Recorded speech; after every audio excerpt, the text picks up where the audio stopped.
s'il vous plaît, monsieur le secrétaire général. National. Le secrétaire national. Votre raison d'être ici en Angola? Oui, merci. Ma raison d'être, c'est d'abord de venir participer ou représenter l'UDPS avec mon collègue, le secrétaire national adjoint aux relations extérieures, Joachim Moukwassa. Nous sommes venus représenter l'UDPS au Conseil de l'international socialiste qui s'est tenu ici à Luanda. Alors, quelle est votre impression sur l'accueil de votre représentation ici en Angola?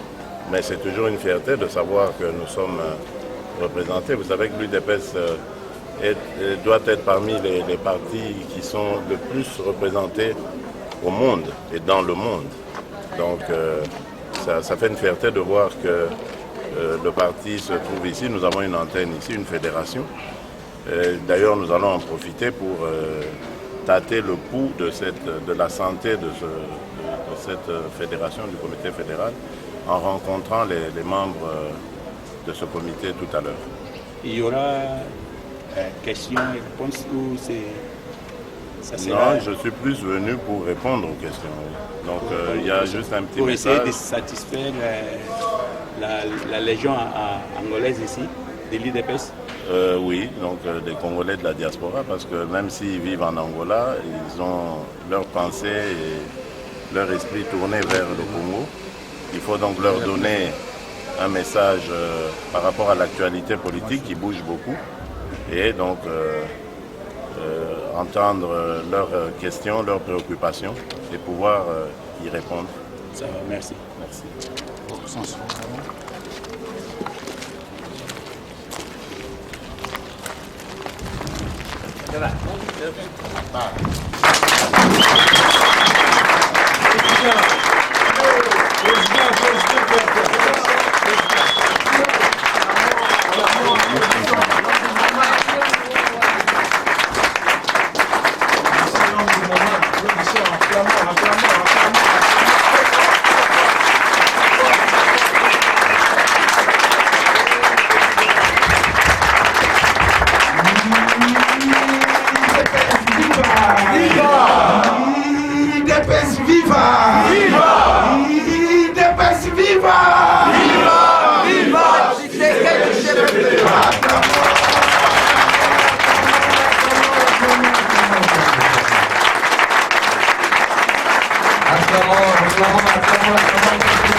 avant vous, cela est un souci.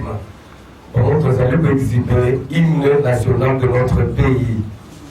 Debout, Congolais, unis par les sons, unis par les sons pour l'indépendance. Dressons nos fronts, longue accoudée, et pour les bons, prenons les plus belles élans dans la paix au prétendant. Par les labels, nous bâtirons un pays plus beau qu'avant, dans la paix citoyenne. Entonner l'hymne sacré de notre solidarité, fièrement saluer l'emblème d'or de notre souveraineté. Congo, don béni, Congo, désaillé, Congo, bon pays, Congo.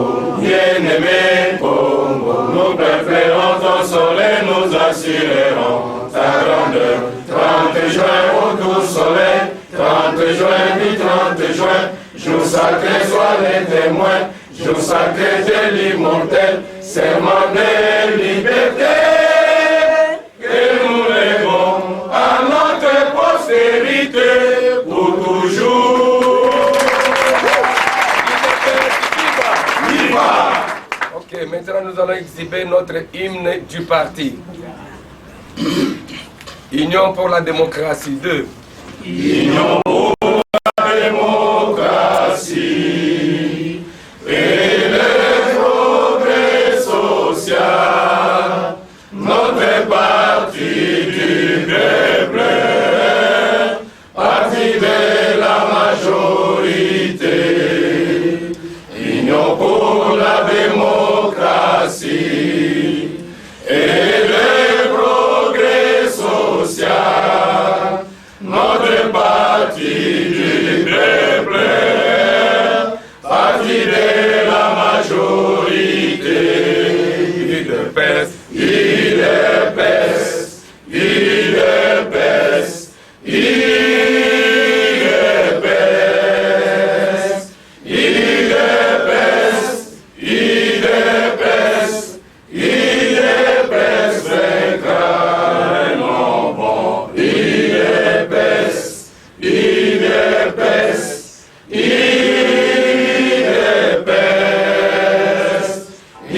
UDPS, UDPS, UDPS vaincra. Combattant la liberté, luttons pour la démocratie, la liberté de pouvoir, son émanation du peuple, combattant la liberté, luttons pour la démocratie, la liberté de pouvoir, son émanation du peuple. UDPS, UDPS, UDPS, UDPS,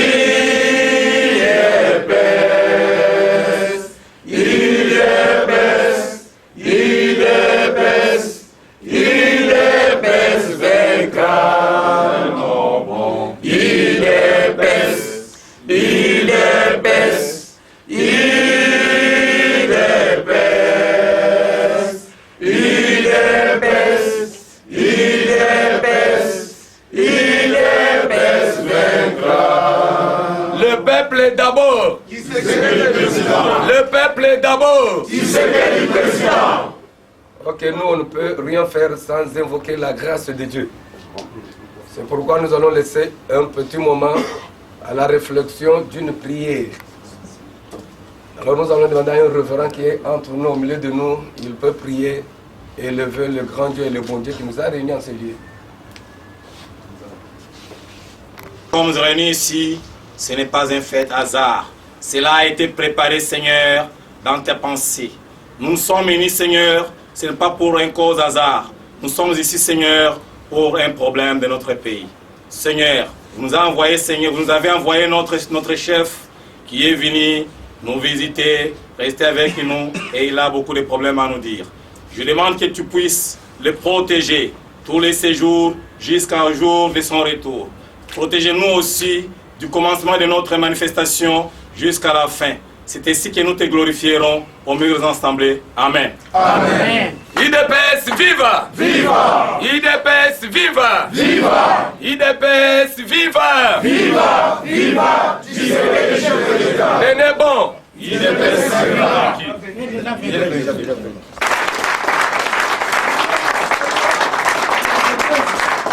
UDPS viva! Viva! UDPS viva! Viva! UDPS viva! Viva! Viva! Acclamons encore!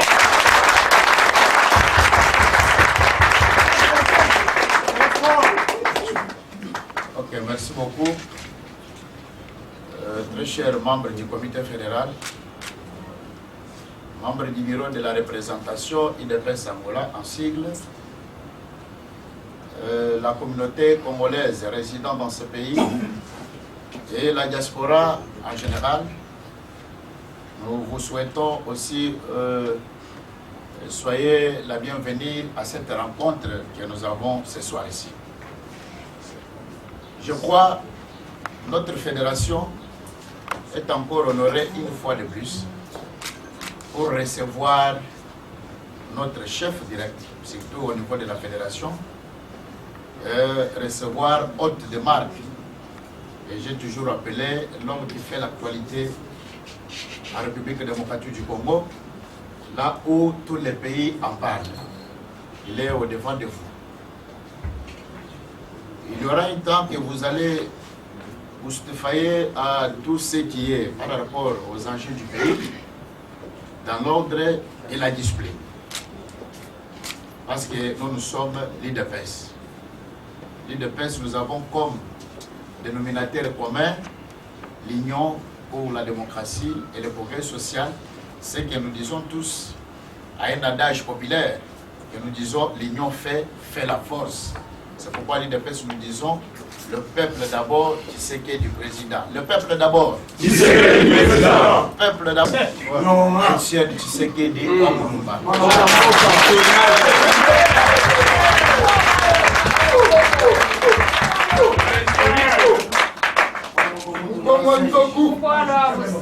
Historique, le prophète de la nation. Plus de 30 ans, il a mené la guerre démocratique et d'une manière pacifique avec le peuple que vous êtes là.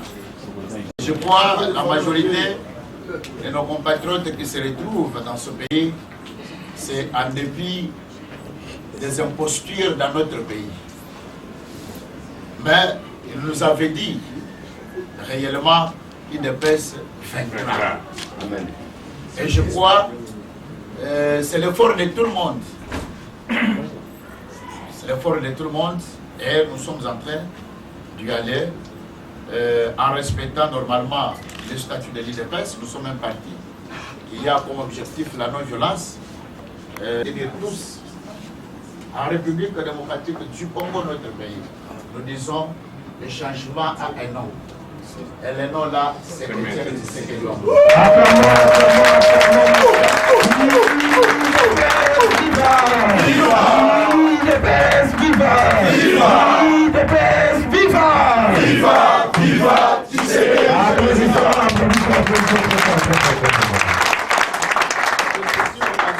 Pour faire mon appel vibrant à toute la communauté congolaise résidant dans ce pays et à la diaspora en général. La preuve est là. Je crois qu'il n'y a pas encore de se laisser dominer sous les jougs de la paix. Parce que nous, à l'IDPS, nous avons combattu la paix et nous disons abat la paix. Parce que si souvent vous avez beaucoup de questionnements dans ce pays, on ne fait pas la politique, nous sommes à des doubles nationalités, etc. Mais je vous ai toujours retourné de vérifier la constitution angolaise. À son article 10, il y a normalement, on est stipulé comment il y a la nationalité d'origine et il y a aussi la nationalité acquise. Mais vous allez remarquer que malgré vos billets que vous avez là, mais enfin on va vous dire que Angolais de nationalité mais d'origine congolaise. Je crois qu'un jour vous aurez besoin d'y tourner chez vous. C'est pourquoi l'IDPS, c'est un parti bien implanté. Je vous dis la vérité, à l'intérieur tout comme à l'extérieur du pays, pour encadrer nos membres, encadrer nos ressortissants, en vous donnant le message fort de croire que il y a encore l'espoir pour notre pays.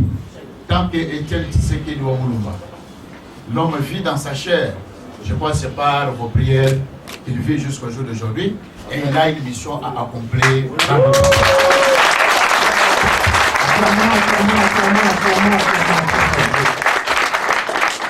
Donc, enlever la peur, je crois que vous nous avez suivis par les images, vous nous avez suivis par la télé, etc.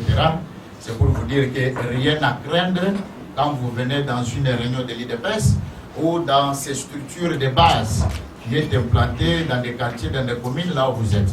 Donc, le statut de l'UDPS, à son article 3, on vous dit clairement que l'adhésion est libre. L'UDPS est un parti congolais. Je ne suis pas seul, nous sommes venus à deux. Et j'aimerais que vous applaudissiez aussi celui qui m'accompagne, le secrétaire national adjoint aux relations extérieures, Joachim Mukwasa, ici présent.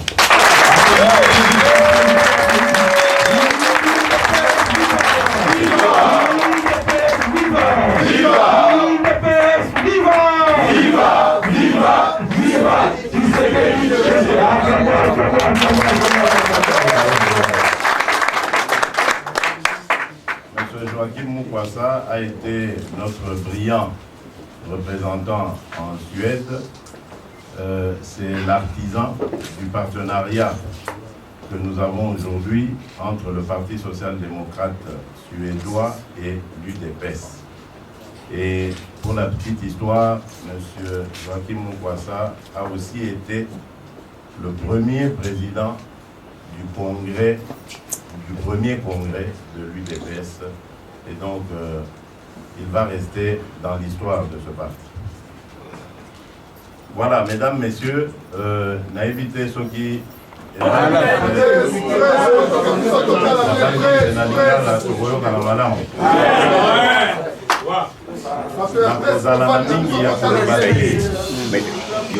nakozala mingi ya koloba te na ye nde koyoka bino ntango bokotuna mituno ya bino nde na biyano na nga bokoyeba basango oyo na ye nango me na mokuse na koloba boye boyeba te mboka na biso ekomi na oyo babenga na français à la croisée des chemins. Na 2016 toya kokosela motu te destin na biso ya bana Congo ezali na maboko na biso. Boyokaki sango te, UDPS andimaki proposition à communauté internationale oyo e proposaki biso dialogue wana moto akosa bino te ezali initiative ya parti politique to autorité moko te na Congo. Dialogue euti, idée ya dialogue euti na accord cadre ya Addis Abeba esika bakonzi ya toloba ya pratiquement mboka mobimba ya mokili mobimba plutôt. Il y a ONU, il y a États-Unis, il y a Belgique, il y a Union européenne, il y a Grande-Bretagne, il y a Union africaine, etc. Dans les pays qui sont à Grand Lac, bakutanaki kuna bakonstaté que sima ya maponomi oyo ya 2011 mboka ekoti na crise. Tango pe M23 bazwaki mandoki babi babundisa ekolo baye komona que non, il faut absolument tout sangana au niveau mondial to koka koluka solution pour la Congo. Yango ebotaka accord cadre na février 2013. Simana yango ba résolution misato et bima na Conseil de sécurité des Nations Unies. Pour éviter Conseil de sécurité tant ebimisaka résolution, ils ont le droit de décision. Il faut pas ça les la yango. Alors, na ba résolution wana plus bazali ko bimisango plus bazali ko beta sete na likambo oyo etali dialogue. Yango biso na UDPS sima ya mokonzi na biso président Etienne Tshisekedi tomoni te communauté internationale a s'engager baningi bacha biso na Joseph Kabila na baninga na ye. Yango te tolobaki tondimi disolo de initiative wana ya dialogue. Tozalaka biso moko te, tozalaka na baninga ebele ya ba parti politique plutôt nyonso ya opposition po tozalaka kolanda masolo wana na bango. Tosala pe ba sorti na Kinshasa wana na ba marche na ba meeting na bango elongo po tolingaki to expliquer na bana mboka tina ya dialogue. eleki mikolo elekaki kutu basanza tokamwe toye komona ke bandeko wana oyo totambolaki na bango elongo na likambo ya dialogue baye koboya kaka dialogue explication te opposition mpe te mpo ezali nango démocratie soki boboyi eloko boza na droit ya koloba ke boboyi yango mais na politique ntango ozali koboya likambo to ntango ozali kokritike il faut opesa contre exemple contre proposition mais bandeko wana balobi kaka toboyi dialogue contre proposition eza te ntina mo ya lelo au contraire kutu bazali kopesa baza koloba non au lieu toke dialogue esengeli tosala tripartite donc c'est-à-dire dialogue mosusu na majorité ya Kabila na CENI na bango moko, donc ça veut dire 3 parties basolola baluka kozwa solution.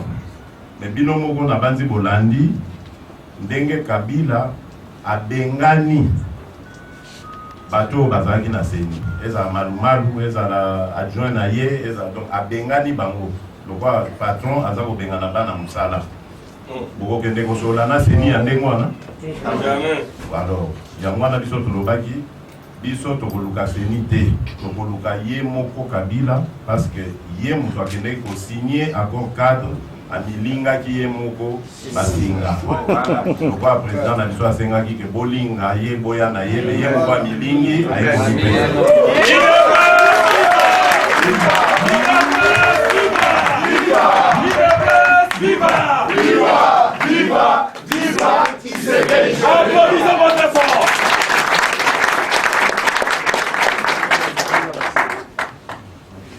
si bana yango tango asali engagé Congo na makambo wana ebandi kolanda eti lelo. Année passée abengaka baambassadeur nyonso baza na Kinshasa agangeli bango alobi bino bozobandisa ba extrémiste na baambassade na bino bobetelaka bango lisolo ya dialogue esi esalema wana aza kobeta lisolo ya concertation na ye wana oyo ebeta poto abi dialogue esi esalema makambo ya dialogue na mboka esili baboyaki koya etali bango etali biso te dialogue eza su te. Mais na moi ya lelo kaka oyo wana aza koloba dialogue eza te lobi awa awuti kobimisa bakosala message mpona koloba ke andimi dialogue.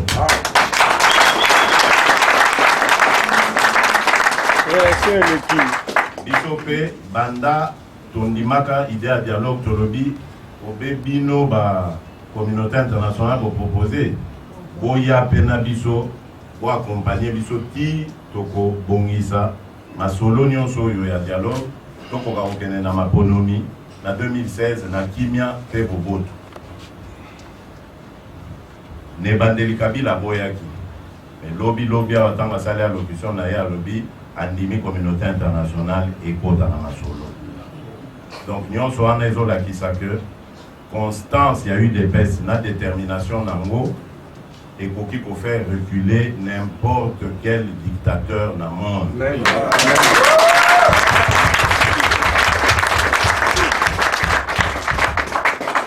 Mais si on a une ebisabinote tolala te. Au contraire même, c'est maintenant il faut tola mukabiso nyonso tokoka kosangana. Comme ça dialogue au biso tozo mukana pe eo ekosalema wana tango ekosalema tokende na masolo ndenge ba exigence ya UDPS ezali. C'est-à-dire biso tozo luka dialogue pona kokende kokabola bokonzi na Kabila te. Tozo luka dialogue pona kokende kopesa Kabila 3e mandat te. Tozo luka dialogue pona kopesa ndingisa a changer constitution te. Tozo luka dialogue po topesa nzela akoka kokende na bosembo kimia te.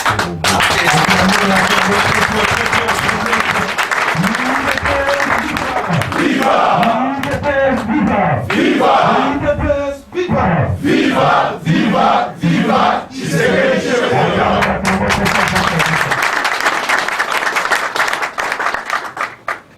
Alors dialogue wana tolingi ezala sous égide ndenge toloba na français, donc accompagnement contrôle la communauté internationale. Pour Nanim, dans la Kisibino déjà que Bango Moukoubabimis initiative. Mais en plus, vous voyez Bibino Moko que Tango Masolo et Betamaka entre les Congolais et Soukakaka na Bilinga Bilinga. Le quoi Toboy Mobulu, Toboy Bilinga Bilinga, Toboy Batumususu Bawanga na signature na Bango Tobino, communauté internationale Zalawana. En plus de ça, communauté internationale, Moutou Abeti, c'était na Likambu, il y a respect, il y a constitution. Il y a un tango bakoti na représentant na Bango, na Kata Masolo, tango biso tokobanda boyebisa Kabila, respecter constitution, bongi sande bisaka, aussi Mbanzela, okende, la yango provocation T. Voilà, donc yango, Tina, Tozali Kolinga, dialogue wana et Salema, sous l'égide de la communauté internationale. Donc, je crois que na Betty Masolo Oyo Etali dialogue, na Kolobalisu Soumouke, na Oyo Etali congrès. Vous voyez bien que congrès à Liboso, il y a eu des faits, il y a histoire, na Biso, na Lobaki, mais ali la partie, président Azana droit, il y a pour convoquer congrès extraordinaire. Avant dit ça, banani bakonzi à parti, délégué à parti, pour décider dans ma. Alors normalement, congrès, il y a parti deuxième congrès, donc après 5 ans, deuxième congrès ordinaire, et Sengeli, et la commission préparatoire il y a congrès, et Zali Nanzela, Namikolo et Zakoya, décision avec Obima, Tokokoka pour qu'il y ait un congrès. Donc Bino, on a eu des pèses Angola, Botika la Simananaï, Osangana, kobotisa mayele na bino kopesa yango mpona botinda badelege baya na congrès tokoka koyoka mpe makanisi na bino mpe biloko oyo makambo bino bolingi. Alors mpona kosukisa nakopesa kaka ndenge napesaka esika nyonso nalekaka message ya paix. Boyeba que babelge baloba l'union fait la force. Parti Nabiso d'ailleurs et banda comme on a eu le quoi union. Soki toza ya kosangana te. Soki toza na bosanganité boyeba bande konangai tokokende nesika moko te. Union wana o tozali kosenga na bana mboka nyonso balingi changement. Tozali il faut to banda yango na kati na biso moko. Totika makambo ya ba Kanda na moninga, Zua na moninga. Toye bakotala intérêt na biso. Congo eza ya biso nyonso, mwana ya Congo aza na place na ye na mboka na ye. Congo o biso tozali koluka, kokamba, Congo oyo tokokamba lobi, ekozala Congo oyo mwana ya Congo nyonso akozala na mission na ye ya ko accomplir. Pour retard ekota makasi na mboka na biso. Toza na mboka eza na bwanya ebele mais pas na mboka panzana mokili mobimba okanisa bazanga ekolo alors que ekolo na biso evwamisi bato bapaya ebele mais biso moko bakolo mboka tozali kokufa na nzala. Donc UDPS akokamba Congo pona kotombola lokumu ya bana Congo oyo banyata na badictature nyonso eleka na mboka wana. Tokokende na pouvoir pona ko luka mindondo na baninga te ko luka bitumba na ba voisin te tokokende na pouvoir pona kozongisa lokumu o bayiba biso bana Congo. Tokokende na pouvoir pona kopesa force kopesa richesse kokabola richesse kopesa ba moyen na mwana nyonso ya mboka ya Congo. Banda kobota matia kokola l'état joyeux en charge na classe na ye simana yango asali mosala pona lokumu ekolo na biso etombwama. Voilà le Congo que nous voulons, le Congo dont nous rêvons demain. Congo aneza sou musikate batata ba mama bandeko bobongama ekozala na fin ya année 2016 ezali koya yango na sibino il faut bozala na bosangani po yango nde ko permettre biso tokoka okende na bitumba oyo ezali kozela biso na mikolo koya kuna. Je vous remercie. Nami tiki na maboko na bino. Bopesa botuna mituna nyonso boza na yango. Bobange loko moko te. Nazali awa mpona ko répondre na ba question na bino nyonso. Merci. Acclamons, UDPS, viva! UDPS! Makambo ozandeni. En tout cas, tu éviter la tautologie. Na sens ni na lobeni. Par exemple, nous posé question, admettons des fois pour dialogue. Et que l'excellence a pris si bien. Je crois que Moutouna Nayo, et ça la réponse, il y a 1000 personnes qui sont ici. Et ça, vous êtes. Donc, dans le Tuna, de quoi va. UDPS, viva! Viva! Gai, abengami na kombo ya Iber Badi Nyonga Bosh Amunzan. Membre de l'UDPS. Vous avez membre de notre conseil, comme la Fédération de Rwanda et Angola. Un homme de Tchétchan se retrouve en Angola pour des motifs que je ne sais même pas expliquer. Donc, pour le président du Colomba, Bana Papanzani, Topanzani Yasso, Boye Bataille sur Bokozan qui est Topanzani, autant que Kozan qui est Bossangisa, Moutazan Gate. Rwanda, Tazali, en Angola, ça fait 20 ans.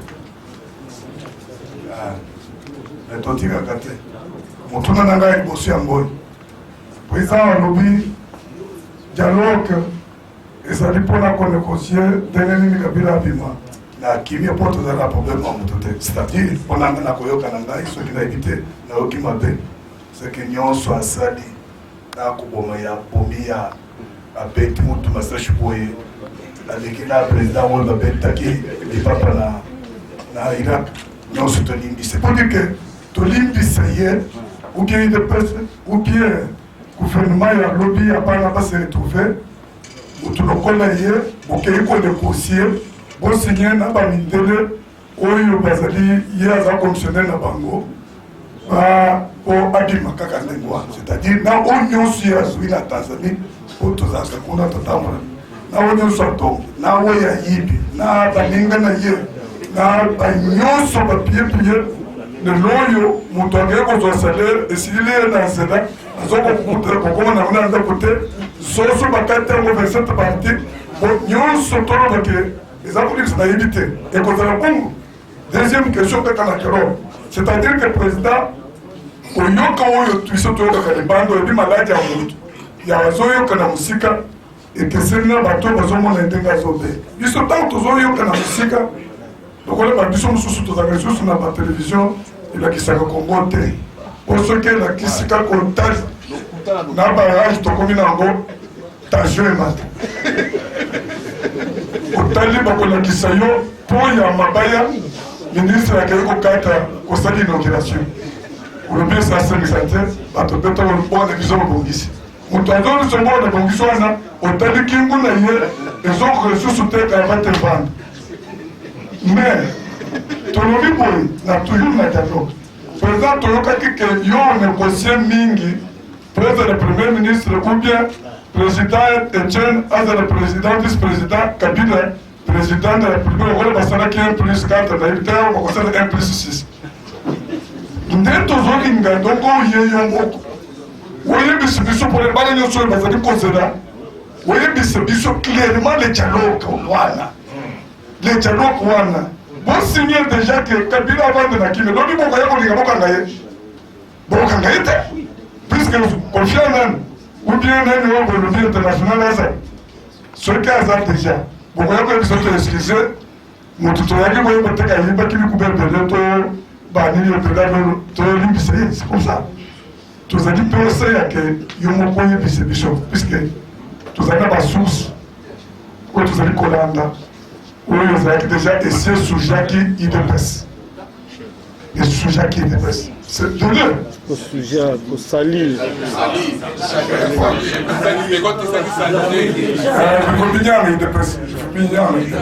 Au salir, au salir. De deux. Nous avons dit qu'on en a des tours. Nous avons qu'on en a la mode d'Amérique. Nous avons qu'il y a 25 membres de la diaspora en Amérique où la salle qui dépasse. Parce que ça qui passe le mois, vous voyez, attention à vous arrêter. Je vous remercie.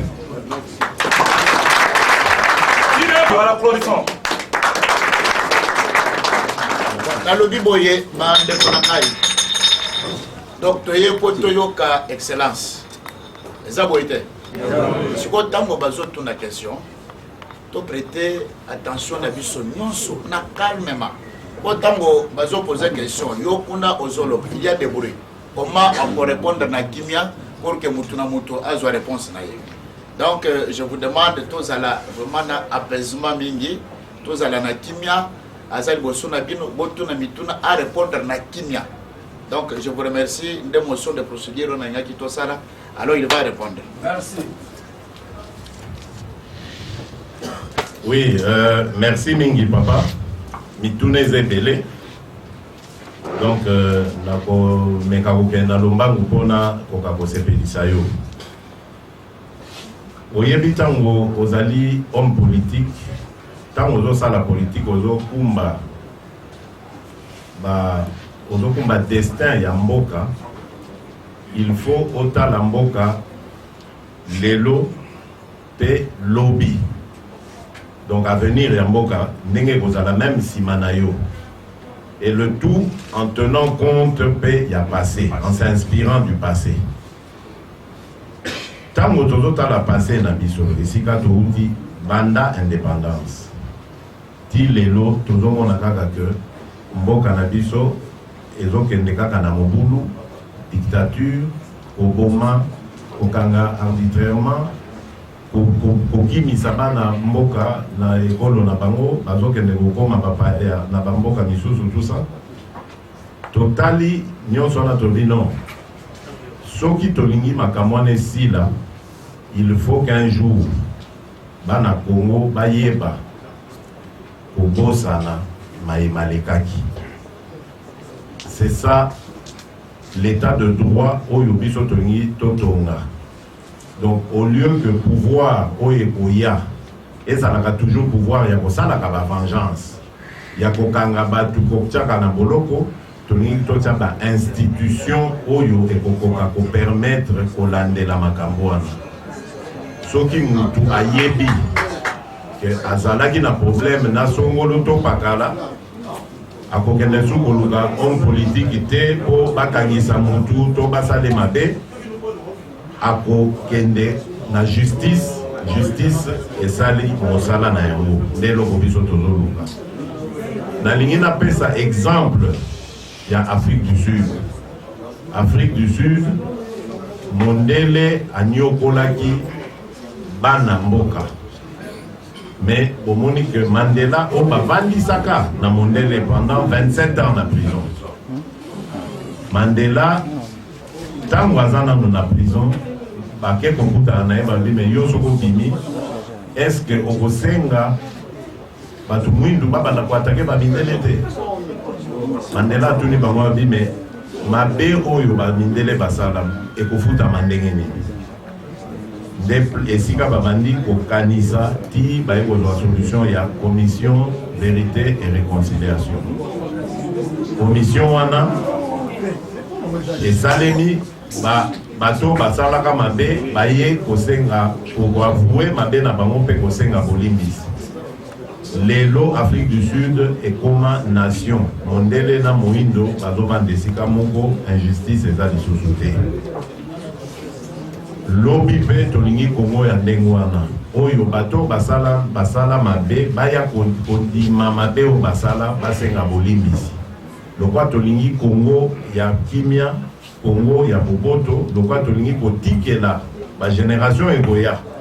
Congo moko ya bwanya, alors tokolimbisa bango tokoka kokende na kimia mboka ekende libosoko tomoni pasi pe mingi. Et c'est ça, je peux dire, quand on est un homme politique, il faut qu'on y ait la bachoa en amibale.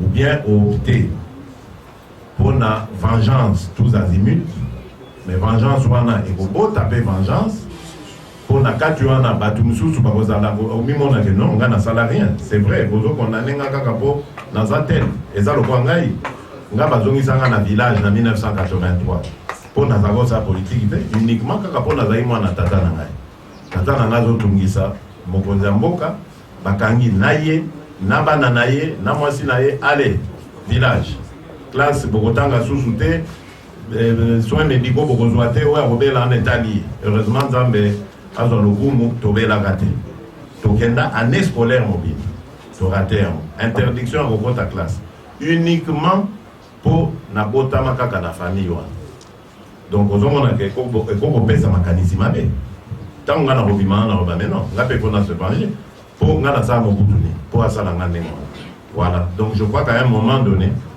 il faut toyeba kobosana makambo wana bapota wana ezali bapasi wana ezali mais tokanisa mpe avenir ya Congo avenir ya Congo ezaka biso te il faut totikela bao bakoya nsima na biso Congo moko oyo ekopesa bango fierté mpe bakokoka kotombola ngo mais je sais que et puis nazo comprendre nango que likambo naza kosenga ezali pasi mingi même en Afrique du Sud on appelle ici comme exemple bato mosusu bayina Mandela tina ndenge akenda na nse Mandela babino ye tokopardonne so te atrahir biso nayebi mais en tout cas ngai c'est vrai qu'au début nazali na difficulté à comprendre Mandela mais tant akufi naye komona que moto oyo azalaka vraiment nécessaire pour na mboka na ye akotisa kimia lelo Afrique du Sud ekomi nation oyo ba noir na ba blanc na ba poso mosusu bakoki kovivre na kimia nyonso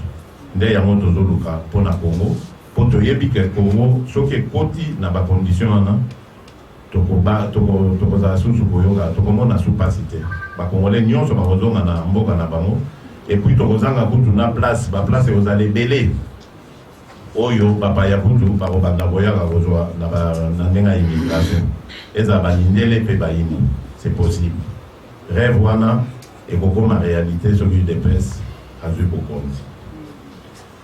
Alors deuxième problème na yo ezali ya baaccord tosali na Kabila to te non ndeko il faut pas kolanda bilobela ya bato likambo wana euta mosika même pas euta kaka na bandeko na biso nalobi ke tobandaka na bango elongo likambo ya dialogue tango bandeko wana baseloigne na likambo ya dialogue ti lelo baloba tina oyo balongwa na nzela oyo biso tu tozalaka te mpo na komipesa makasi pour des raisons politiciennes bakanisi te esengeli badiabolize biso UDPS nde babandi kotambusa sango ke voilà UDPS bayokani Félix moto akokoma premier ministre ya Kabila papa na ye moto andimi eloko wana lokuta nyonso wana d'abord tosolola même pas masolo wana na bato ya Kabila la première fois oyo tomoni émissaire ya Kabila ezalaki na mois de mai oyo eleki awa ezalaki Caleb oyo ya ANR abengi secrétaire général Mavungu ayebisi secrétaire général na ngi na komona bakonzi ya UDPS mpo naza na message ya Joseph Kabila secrétaire général abengi nga abengi baadjoint na ye mibale tokutani na résidence ya président aza na poto me tokutani wana tant tokutani aye na message na ye alobi voilà naye koannonce bino ke Kabila andimi sikoyo dialogue so tobe bon mpo na nini o non amoni kaka ke situation ya mboka eza mabe ezokende na bien na mabe il faut tosangana mpo tosolola yango alingi oyeba bino la feuille de route na bino bolobi bolingi dialogue format eza nini bateme nini bolingi tosolola et puis soki toyokani est-ce que bokoki kondima ye Kabila recevoir bino tobandi na oyo ya korecevoir biso tobi te tokoki recevoir biso avant dialogue te po soki recevoir biso peuple kocomprendre te que comment toke na dialogue te ya recevoir biso donc wana bozana pembeni lokwa tozoluka dialogue mpe boyokani na nsima ya dialogue tokokutana na biso peuple ekozala na esengo ya pas de problème mais maintenant non alors na oyo etali misusu oyo bosengi c'est-à-dire format format nini tozo proposé, thème nini tozo proposé, mais bon tant na feuille de route, tant on bimisaka feuille de route on en février ya mbulo yo, tant président bimisaka signé ngo, to panzaki ngo partout, to tikeli ba parti politique nyonso bana tozo kama congolais alinga potanga nini te. Et pourtant, bota service monene loko oya anerwana bazalaki na feuille de route na bisote. Donc il y a un autre ça la deuxième rendez-vous. Nga kutu na yaki na deuxième rendez-vous wanate la PSI yé feuille de route dans le secrétaire général. À part wana lisolo mususu tobetaki ezaki ya ba prisonniers politiques o ya UDPS bakanga ki na ba moment na bazaki mine ni balé na Kinshasa na Sarme moko na Lubumbashi moko na Mbujimai. Sur place kaka bandi ko benga hôtel est-ce que boza mutu tela na kasho na bon ko bimisa ye tel azabo tito ko yebisa pe likambo ya bandeko na biso oyo bakanga na prison Makala avec surtout en tête Diomi Ndonga na Eugène oyo bakanga po asoutenaka Etienne Tshisekedi Wambo. Alors ameki ko na biso na biloko ya oh non mais Diomi eza problème à droit commun tobité tika obuka lokuta bokangi mutu wana ezali raison politique bokoseli makambo aseki. Voilà comment ça s'est passé. Et ça avec une ambiance, il y a bien, donc l'unité. À proposer par le côté. Til les lots, va proposer et l'autre côté. Mais, si maintenant, donc c'est-à-dire on attend le mois de mai, si il y a mois moko, donc c'est-à-dire le mois, au début du mois de juin, batindeli biso na France ndeko François Mwamba pona bao bayebi ete ezali o Kabila noma na un mécanisme de suivi ya accord cadre ya Addis Abeba. Ndeko François Mwamba tanga ye na poto aye koyebisa biso abi voilà Kabila tindi ngai pona ya koyebisa bino que andimi dialogue oui toyebaki abi bon sikoyo bino bolobi nini président a répondu boabi biso tolingi dialogue po tobongisa processus électoral tokende na maponomi dans le respect des délais constitutionnels. Donc biso tozomona dialogue te que toglisse todépasser eza wana soki boza d'accord nango ok abi bon bos nasengi bino mwa temps nakei akei Kinshasa eleki mikomi bale azongi abi voilà Kabila va d'accord. Mais ndazo senga que to préparer dialogue wana. Boyebi bino moko ba congolais, ba surtout ba politiciens congolais ne bazalaka. Ce qui to zeli to kota biso tout na dialogue wana mbala moko eza bien te. To préparer ba thème, to préparer ndenge nini eboka ezala ba solo tout ça comme ça to kende. To moni idée on a pe mabete. Président Ndimi yango boyokaki likambo ya pré-dialogue. Pré-dialogue, tolobi non, surtout ça là on a Congo, tous à la perturber, radio trottoir, nini, songi pas itobité. Et sengeli tobi, ma bisope c'est ça biso le roi président zana na poto tobi non et ça les manapoto parce que il faut que to président ça permet ni pas faire ça ba instruction au lieu que muto ou ta Afrique aya yango to ekoyoka na Italie po bango baboyaki Belgique baboyi France babi non kuna ba combattant bazali bagoya obebisa biso pe tobi bon Turquie obebi no prévoir biso na Turquie toyebi mutu kuna te bon discussion de bon toyokanika na Italie bandimi Italie premier round ezaki na Italie tant bakutai na Italie masolo ekendeki très bien mais nasuka na ekoloba voilà le quoi toyokani na makambo na yebisi bino vraiment que toyokanaki c'est-à-dire dialogue pour banda et pour ça il m'a dit jour des objectifs dans la élection d'ailleurs pour nous la élection il faut saigner on a tout changé en haut et comme crédible voilà tout ça est avancé alors tant mais avancé nasuka d'ailleurs bon voilà non biso et sengeli to proposer bino et lo comme ko babengi partenariat le quoi to kani bo monte que faut ça ce partenariat to kende na makambo to kani na ngoti na mapono siko bandeko bakendeki nga nazalaki te na réunion wana bandeko baki wana bazo représenter président babi mais bon admettons que toke na bino mais programme nini oyo boza kopropose et est ce que boza sûr que programme wana tokokoka kopratiquer yango ti na moment où il y a délai constitutionnel. Oh non, tu es bien noté, tant que monde a moni que Bazolia na monoko ba bien bon. Tous on a nous et pas président, tout que nous ça rapport pour un mandat, il y a pour engager parti na eloko. Et on va pas président. Bah ici président voilà, talane to tamboli, ma soleil zaki boye bien, mais tala na souka va proposer biso partenariat. Donc tout ça gouvernement moko, tout ça les baza clarté, bazolo ba bienté, gouvernement mo les cas délai constitutionnel tonini ba éviter. Président le bilan, bozong na masolo mais toujours respect à délai constitutionnel. Ndé yango yokaki et logozolo bana que tant que bah voilà bon tant ba ndeko ba kende sous batuni ba bon likama partenariat pour le makezani. Oh non.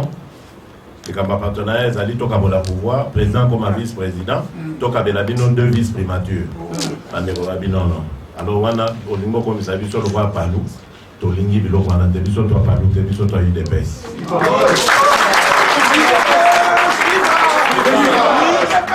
Viva! Viva! UDPS, viva! Viva! Viva! Viva!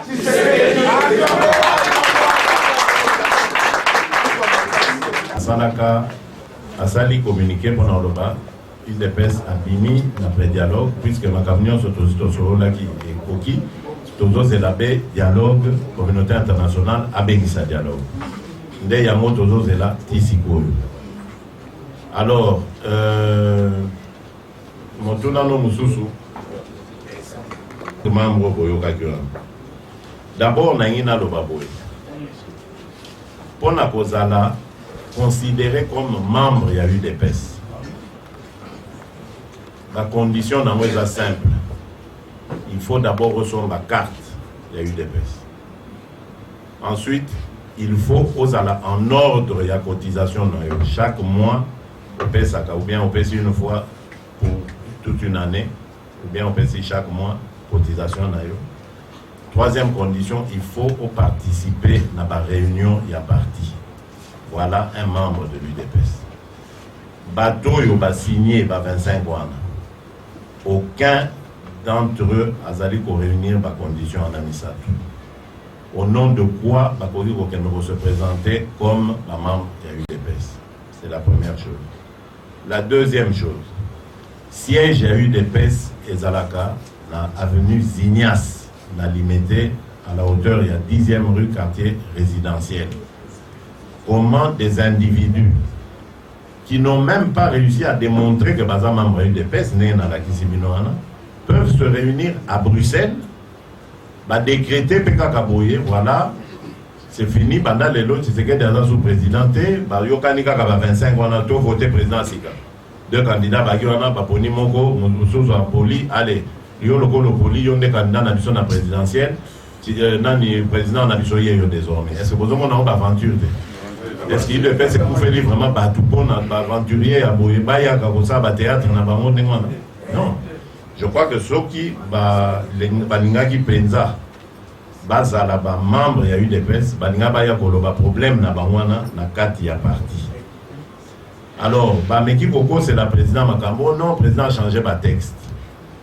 Mais Bandeko Nangaï, na évité, Nazana Mopanzi Nangaï Awa, Bato, ni balé, participer à un congrès na biso à Liboso, na évité sur Bamsouba na salle. Congrès na biso ana, soki, boyebi en moté, Tolingaki Toyo Kasoni, Oyo, Peda, Yamokili Mobimba, Baseki Biso.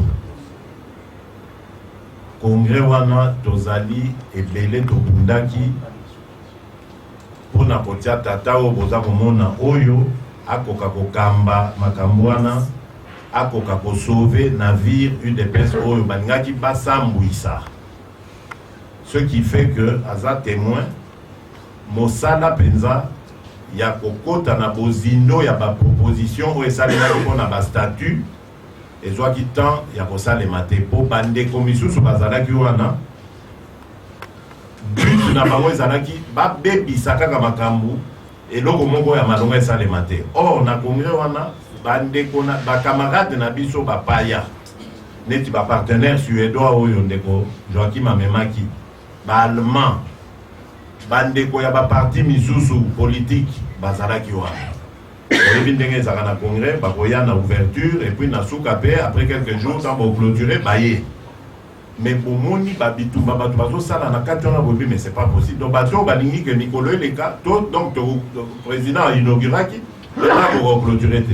Alors, le quoi bango bana ba makamu na bango ya Congo wa to ebite ba rancune na bango ba nini to luka to bimisa moko na biso wazaka ya diaspora comme ça tango to memayeti na mutu ya makambu a diriger congrès a ko si sa makambu yango prouesse oyo ndeko Joachim Mukwasa a réussi ça qui parti, il faut être la reconnaissance envers Yepona Bongo, à sauver l'image.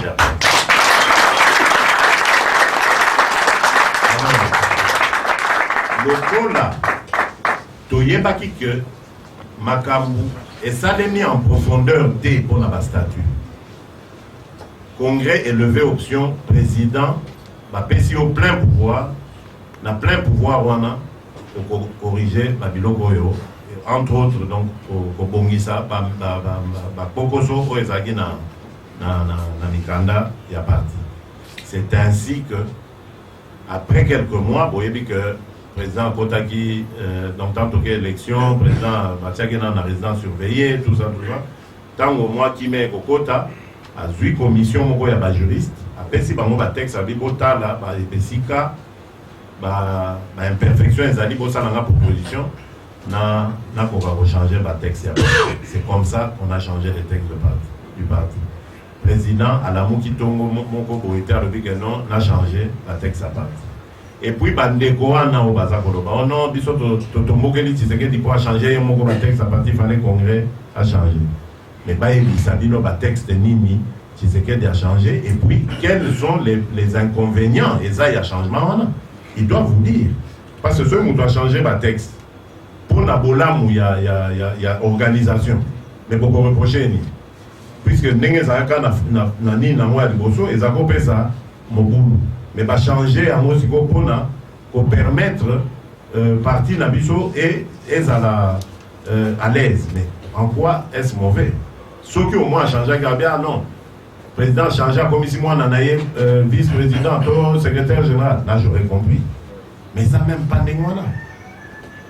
Donc vous voyez que ce sont des bêtises, elles sont animées par Batumoko, Bazako Yako perturbé Biso parce que Bazomon a Ndenge Massou en Abiso et Zoko Mana victoire en Abiso finale. Viva! Viva! Viva! Viva! Viva! Viva! Viva! Alors, pour la question de sa papa, nalingi na ebisa yo zala na kimia zala pe na esengo na kati na yo santé ya président Etienne Tshisekedi eza malamu. Président aza malamu, président aza pe candidat na biso na élection ya 2016.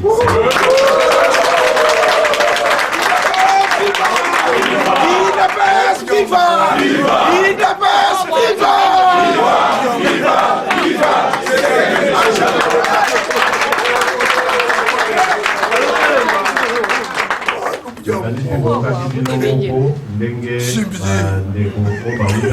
secrétaire général na adjoint na ye bautaki mikolo na mikili ya poto bakutanaki na président bapozaki président question nga na bandaki wana babi président tokomozonga Kinshasa soki bacombattant batuni mokolo nini okozonga toloba boni président lobi boyebisa bango mokolo dialogue ekobanda bakomonanga na Kinshasa.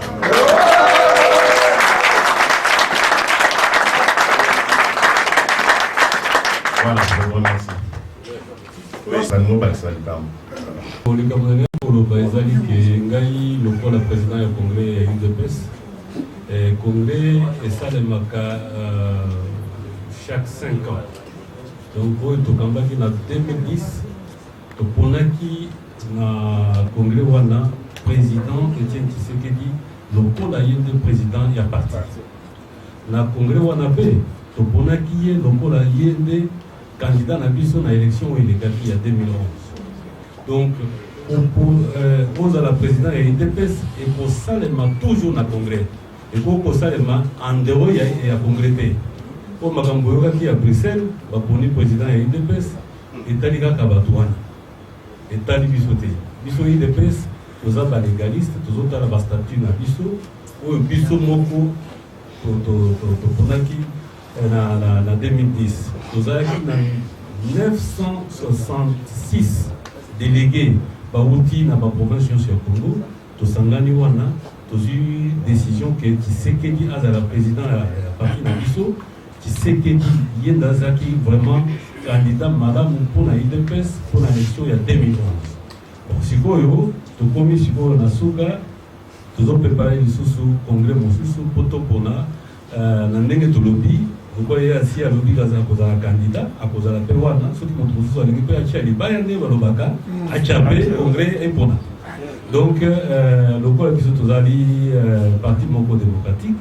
et pour les grands wana donc ezali wana donc makambo mosusu boyo kakawana ezali makambo lokuta etali bango soki omoni moto azosala likambo ya malamu bandoki bazangaka te baza baeza totala moto Dika César. Kombo nanga mama Dika César. Président de la fédération à Yedingai. Tosangana déjà kuna na bail populaire panaye. Azwa identité nanga makamanga nyonso. Biso to banda ko banda kala. To bundaki mingi nanu. Bon na IDPS to zalaka to ba combattant. Tant que to komi awa na bamakambo nyonso ba des autres nyonso esalami na Congo na élection en 2006 2011 tozali kozala mpenza d'accord te mpona ndoki wana oyo aza kuna na RDC ekolo ezali kobutaki na kati kuna toyoki tomoni ke no congrès conférence ezosalama mpona accord 4 ndenge oti koloba ya Addis Abeba et puis biso mpe toyebi ke non président Tshisekedi azozwa imperium na ye parce que eloko ya accord 4 wana elingi koloba ke azolandela imperium na ye oyo Kabila yibaka ya 2011 parce que biso tovotaka président Tshisekedi ekomi ye lisusu te gouverne te ekomi ndoki mosusu aza na pouvoir tobalandeli ye ti na niveau ya Addis Abeba kuna ekomi kelkanga imperium yango wana toni toyeba congrès dialogue oyo elingi kosalama ezali mpo Kabila azongisa imperium ya président Tshisekedi ou bien tokende ou bien tosoke likambo wana ya imperium mbala moko tokende na baélection soki tokokende na baélection tokoma ndenge nini tokosoki ndenge nini mpo tokoma na baélection soki dialogue esalami te soki dialogue esalami te sikoyo lokola bamanevre ezosalama mingi tokobima ndenge nini na crise wana mpo tokoma na baélection élection tosalama na ndenge nini et puis nini mpe esalami te nini recensement esalami te ya bana oyo bazokisa ba 18 ans bamakambo ebele wana nyonso esalami te tokokoma ndenge nini tokokoma mpo tokoma na baélection élection yango tokosala ndenge nini donc question na ngai kaka mibale wana esengaki ke ba évacue ye akende kolanda basoin na poto nyonso wana ekotisaki mwa retard na likambo oyo etali impérium alors na komona oyo ya ngai nalobi boye ntango tozotala bamanœuvre Kabila azosala soki tomeki kokende kopose problème wana ya impérium ya kosote nango akozepela aza capable aloba ok kasi tozongisa makambo nyonso ya zero ngai sikoyo manda na nga mpe ekozala mpe susu remi ya zero tobandela kasi aza capable parce que bino bokoloba non bon oyibaki biso victoire mais lelo bapreuve eza détruite bango moko wana kaka badétruit ezali bapreuve sikoyo soki tokende na ye tobi ke bon tokende kasi tikela président élu place akoloba bolakisa preuve soki bolakisi preuve tabi bon nakopropose bino kasi tobandela makambo nyonso ya zero tozongela baélection nyonso wana comme ça nga mpe manda na ngai ekokobakisama akoyoka na zuzu na bato afutifuti bambongo tobanda soki kotriche. Je ne pense pas que ce soit ça la solution, je ne crois pas. Et puis, nandimité, je crois quand même que na poste, na position, na zanango, na solo là, na La communauté internationale,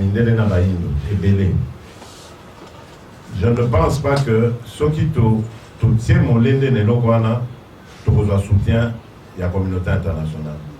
Au contraire, tu as l'occasion à s'échapper dans l'autre Europe. Pour nous, nous avons que le côté économique, tout se concentrer kaka.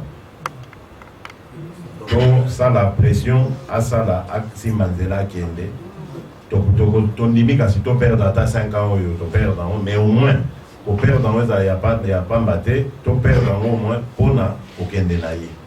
Voilà. C'est ça que Mibale, au lobby à Bana.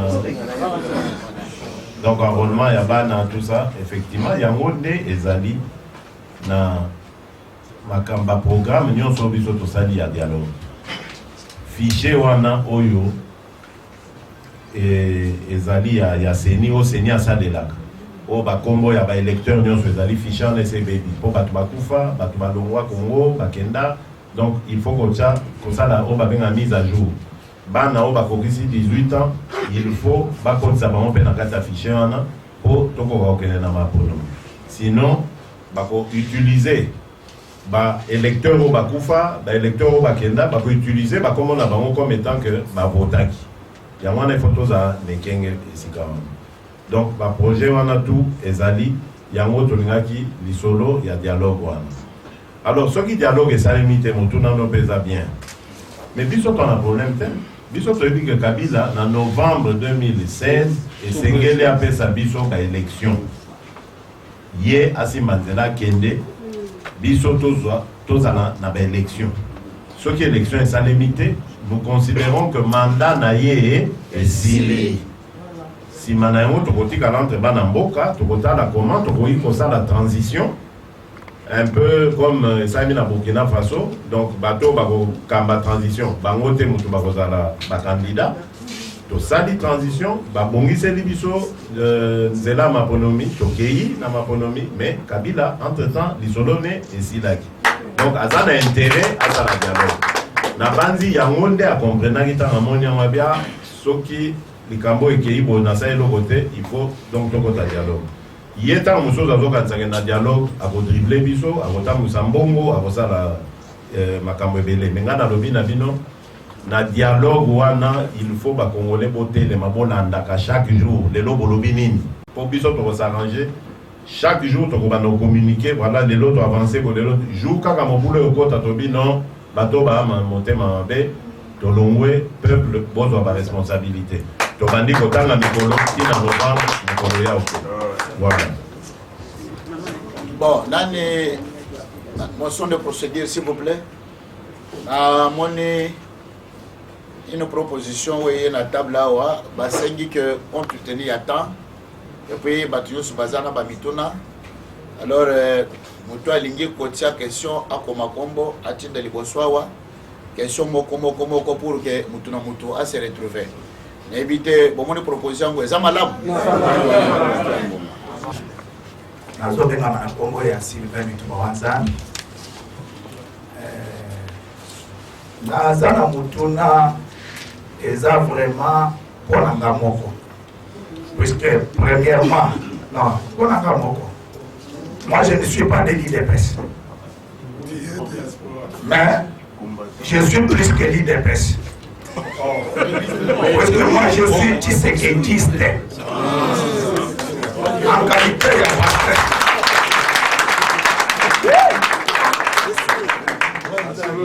En qualité de pasteur, Nazana idole nanga Azayezu Massia, mais il est invisible. Mais sur la terre comme ça, idéologie naïe, dynamisme naïe, constant naïe, et ça la Tshisekedi.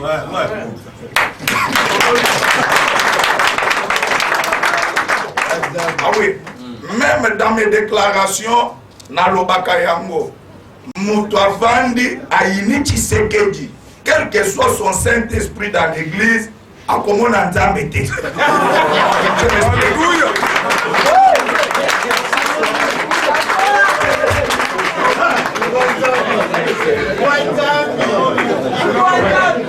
C'est l'esprit. Presque tendre d'être le prédicateur.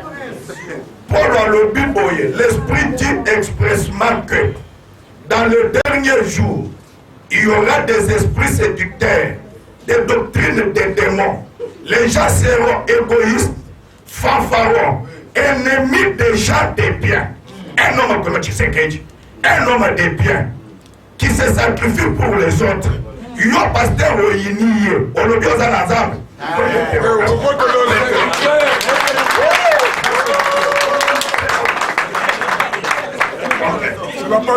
Question d'anglaise à vous. Nous sommes beaucoup baluka beaucoup le baboy. Naza kunate. Problème nangai ezali suka o pasteur alobaki. Eza sur point il y a état de santé ya nyonga bufakani bukola. Alléluia. Est-ce que azande ngeni rhumatisme ezotungiseye conscience na eza normal poto komona kola papa kizeni akomi ko signer ta alali na bakiti boye batu mususu bazosala makambo. Est-ce qu'il est en bon état? Parce que ngai soki azala yesu te je peux prêcher Tshisekedi comme kimba mpe batu batondi l'église kalingi na yeba il est comment vraiment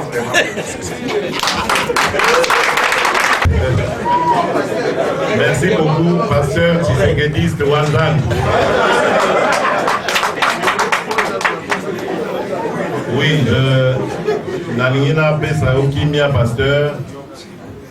D'ailleurs, on a remercié pour la moralisation au salut, ils ont dit vraiment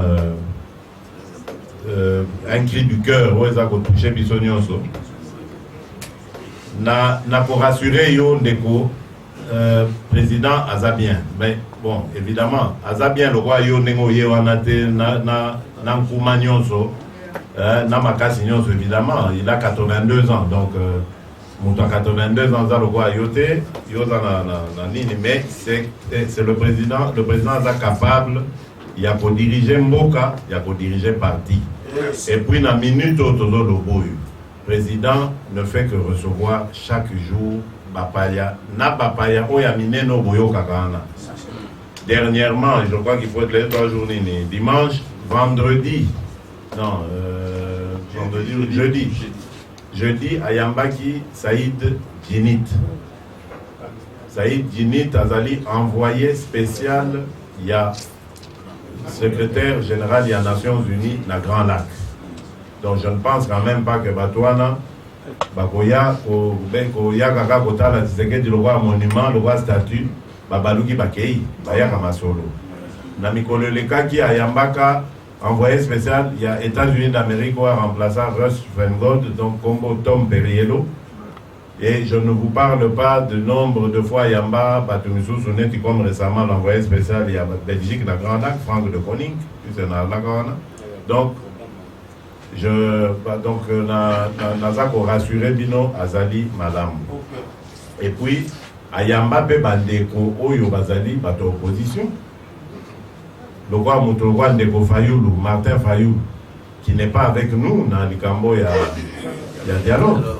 Mais ce qui Martin Fayoulou, Azana Bissote, qu'est-ce qu'il allait faire? Il allait dire, mais non, d'ailleurs, président Nabango.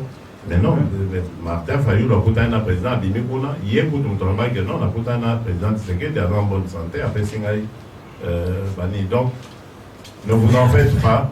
Président Azabien, Azak pour récupérer Malem et Malem, mais Bissot Olbaï que le Kola, pour le moment, Tina Yakozala na Congo Ezalité, autant à profiter, n'a pas structure, infrastructure, Ezali, Kuna na poto, où permettre à récupérer santé au lieu qu'à Kende Sousou n'a pas milinga milingo ezaka Congo. Yangwa Zozela, ti moko le dialogue pendant au banda, wananda ekokita à conduire délégation na biso na masolo. Voilà, merci. Fred Kaboya, Mutunda Ezepanay. Pesa melinga. Mutuna na ngezabo.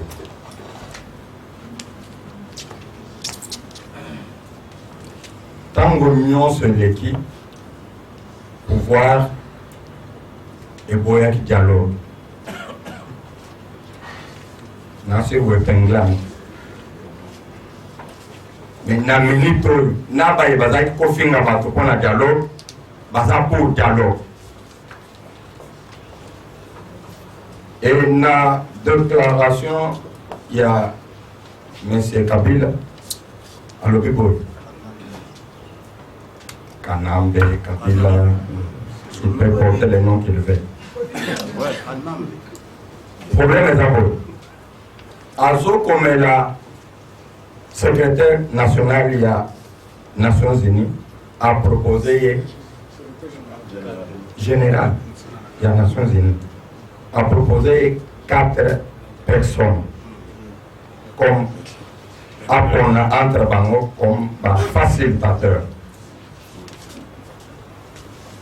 Or, na boyo binanga muke soki ngai nayo tozoswana bien sûr moto il faut aya na katikati po akabula biso il faut azala moto oyo aza na ngambo ya mutu moko te mais néanmoins il faut ajouir na confiance mutuelle c'est-à-dire na confiance nanga na confiance na yo.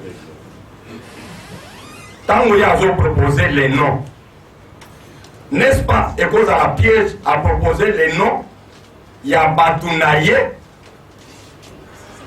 parce qu'avant de proposer, tu y habitais, oh, y c'est Salami, parce que tu l'ingité, tu zonga, na histoire, il y a 2000 quelques, na Afrique du Sud, sans suite. Veut dire quoi? Avant de poser mon tour.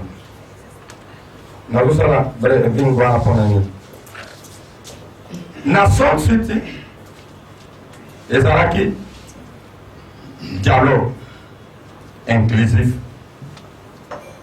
L'IDPS prône le dialogue inclusif. Tant arrangement et salami dans l'hôtel, c'est comme si l'IDPS était non partant. Mais dans la position, il y a l'IDPS, le code a battu, Bakoka, Kochaye, Pendenite, Oya, le Baka, Souka, Salamaka. Mais, après dialogue inclusif, signature Nango, dans le raisonnement, Nango, va dribbler l'histoire. Parce que c'est l'IDPS qui représentait l'opposition politique. Non armée, c'est politique. Mais, Batriblabiso, un certain Zahidingo a se retrouvé vice-président dans le côté politique. Mais dans la négociation, dans le côté, même était premier ministre, Kabila toujours président. N'est-ce pas, nous risquons de faciliter aussi la table de Kabila pour qu'il continue à manger dans un dialogue inclusif, dans un facilitateur international. Pendant que lui propose déjà le 4. C'est que s'il propose le 4, on nous demandera parmi les 4, Bolingi Nani. Parfois, on peut se trouver comme on a qui né à Zamalam, mais avant qu'on ait comme analyste, on va se retrouver. Crainte d'abord. Pourquoi il ne pouvait pas demander seulement la secrétaire des Nations Unies, envoie-moi le facilitateur qui a proposé les noms. Quelle est la position de l'IDPS sur ce point? Deuxième petite question, s'il vous plaît. Et parce que le facilitateur n'est pas qui perdre, de prolonger pouvoir ya Kanambe. Ndenge to pesaye bilei na mesa na 2002-2003. L'IDPS en état, je rentre un peu, et l'autre pesa bato nyonso le lo comme l'IDPS. Je me rappelle en 1990, non, ils ont pris fini. 90, quand Mobutu a fait le discours, il y a multipartisme. À Boronaki, 3 partis politiques. Si tu dis que les 3 partis politiques, les BBBB, les TTTT et Kokaki Kozala Mingite, il suffisait na 3 parce que lui voyait Palou, l'UDPS et l'MPR. Si on pouvait dribbler Palou, même Palou, à côté Aïdé, côté Abou, il y a opposition et il y a un équilibre. Na demande il y a une multipartisme intégral. Les autres, on a plus de 5000 partis politiques où ils commencent à aller à maquiller les 100 bureaux. Quelle est la position de l'IDPS? Si l'IDPS dirige, on continuera toujours comme ça ou bien ça va changer? Je vous remercie. Oui.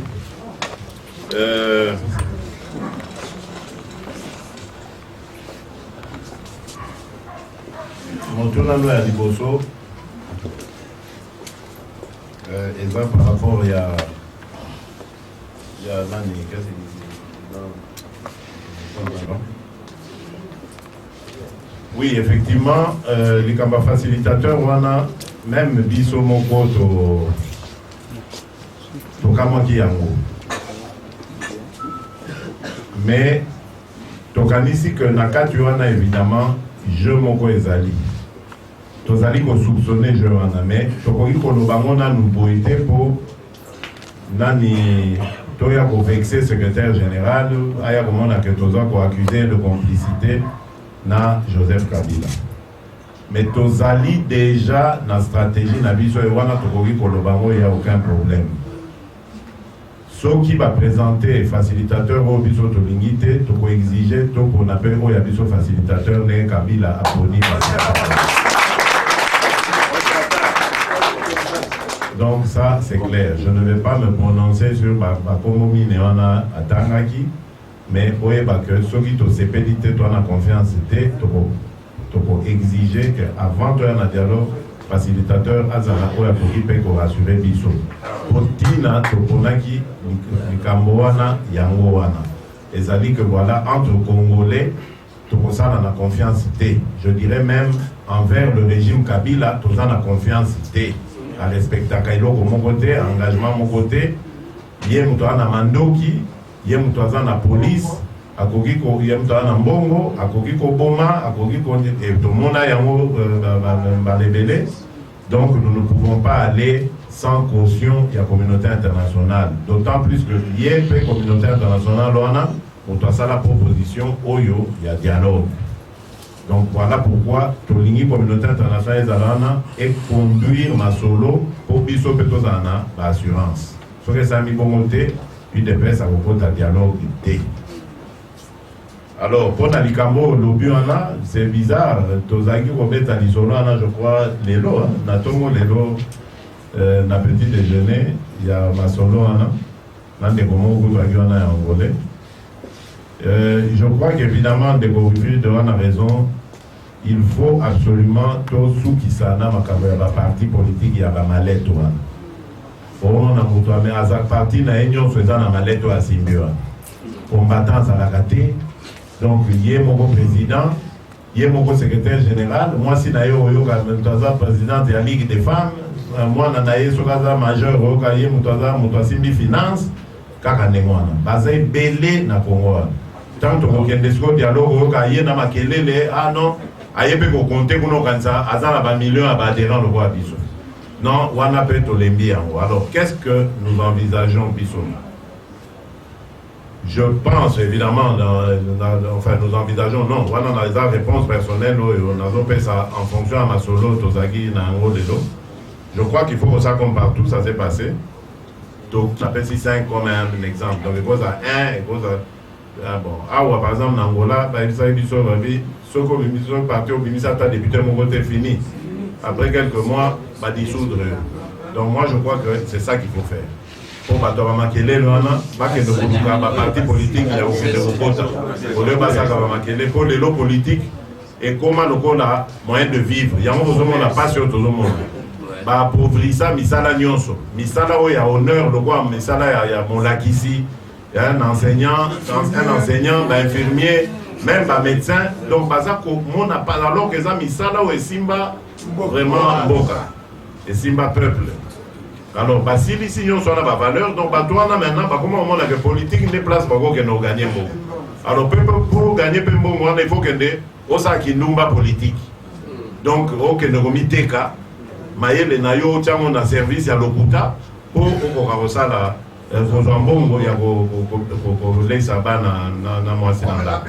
et ça, c'est inadmissible. Politique est comment et là, comme côté comme nous la business politique, il faut avoir vocation. Le quoi ça montant que négabi non ngana ko bala te na ke kokota na nini pona sa na sa disaka milimo ya batu. Il faut ça nengwana que non na ego yibate ngana ego ça bana mboka po batombo l'école école que liboso. C'est ça que on doit il faut qu'on doit comprendre politique.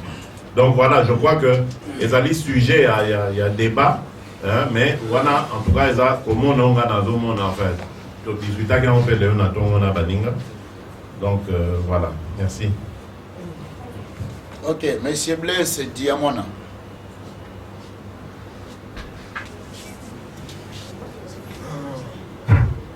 Je m'appelle Blaise Diamona, IDPS Kakwaku.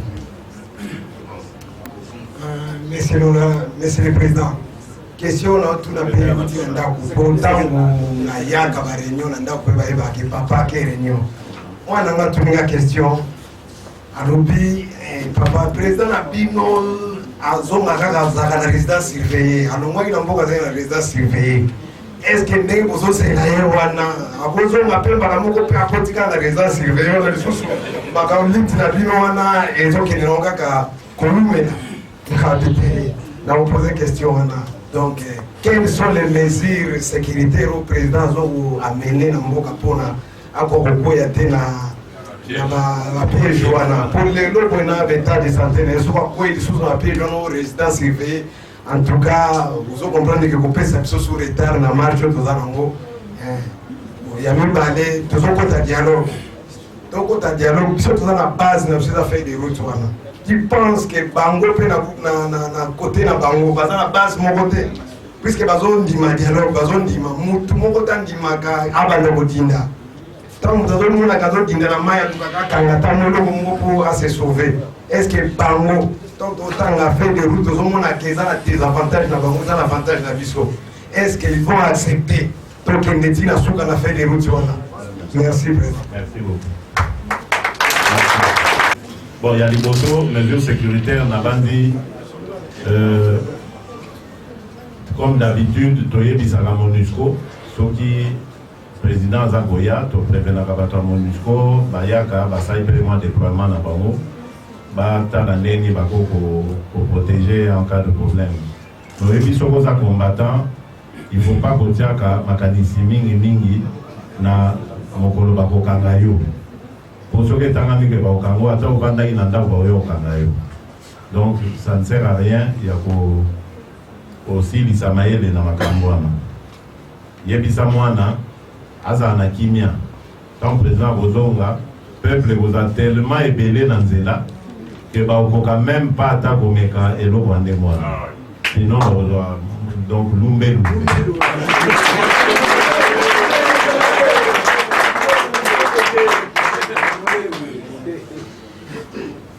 Alors, deuxième question, Nayo.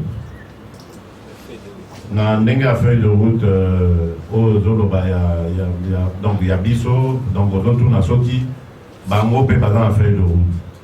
Mais je n'ose comprendre, effectivement, vous en avez raison. Bango, bakoki, vous en avez les mots qu'on a bisoté.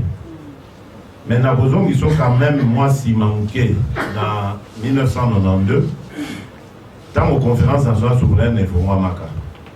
Tant aux conférences nationales, les Salémi, je me souviens encore que, délégué Nyonso, presque Nyonso, à part il y a pas parti politique et opposition, Nyonso baponamaki na Mobutu yemo. Un père, a bengisi ba délégué, ba yaki, ba outi partout, un père boye, intérieur, Mbandaka, Mujimai, Bani, Bazoya, ba Tondisaki Salwa.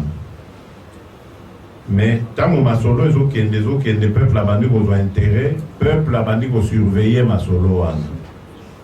D'ailleurs, Perona Bazaro y est mandé Momoko et à Toé Binda. Et puis, Batumbaka Banda, il y a bateau, sa aventure, la CNS. Pression et Zalaki Makasi, pression populaire. Yango Moutou et Balolaka, destin Yamakambo Nakatia Sal. Malgré Mbongo et Tambolaki, Premier ministre Abimaka Kuna, Azaka Premier ministre a Outaki une opposition, et avec président Nabiso Etienne Tshisekedi. Donc, vous voyez que avec la volonté, la détermination, tout est possible. Ce qui te dit que Tianza Mediboso, tu as la volonté, la détermination que Mboka Nabiso faut bonga. Mbongo Babobe Sayo Dame Olobina Rosa de la Yamote. Je crois que nous allons avancer. Et Yango, eza fois wana mutetindi biso tokotana dialogue. Parce que Mbaloyo, non seulement tous un peuple na simana biso, mais pour la première fois tous appelle la communauté internationale. Bango ba beta c'était na likamona babi non pas question. Bon, il faut le respect des délais constitutionnels. Donc Kabila n'a qu'à comprendre hier à lingi à yoki lingi à place wana et pesier boigna bomengo ebele, mais il faut savoir s'arrêter parce que biso toko tolérer que a prolongé l'issue sous bail naé assez a provoqué biso une fois en 2011 et koki ce qui a tout mon biso toko kitananzela toko nuka solution mususu et solution en mingi et vous allez lumbelu. Je vous remercie.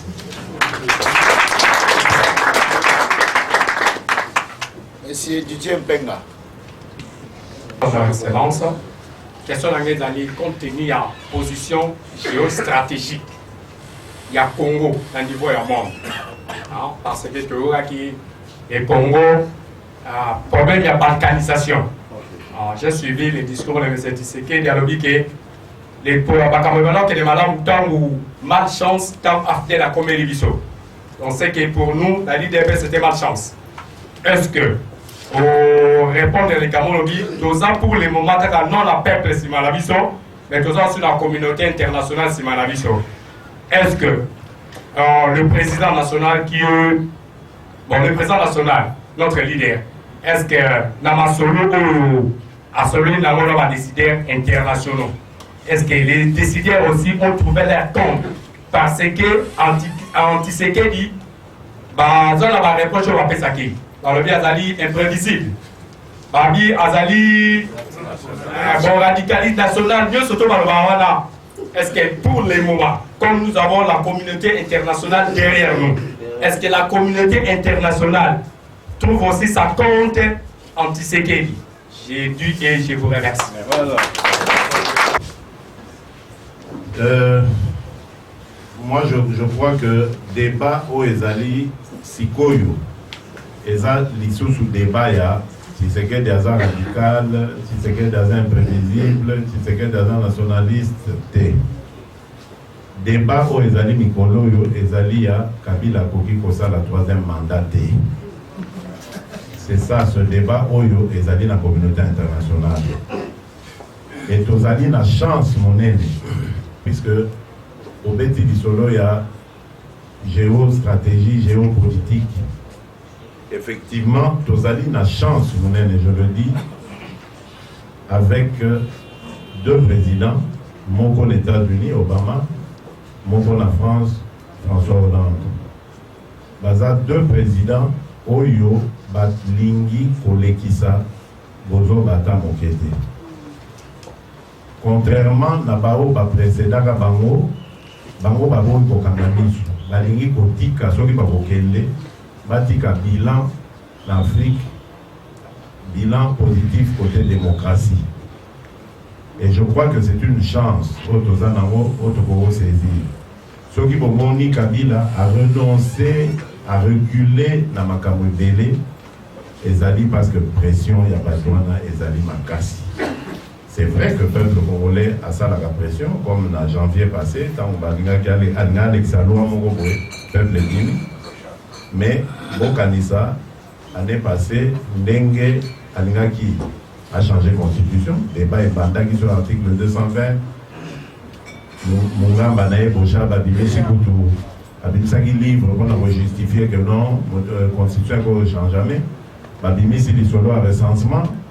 Recensement, on a posé l'équipe. Elle doit avoir 3 ans. 3 ans, tout comme il y a 2018.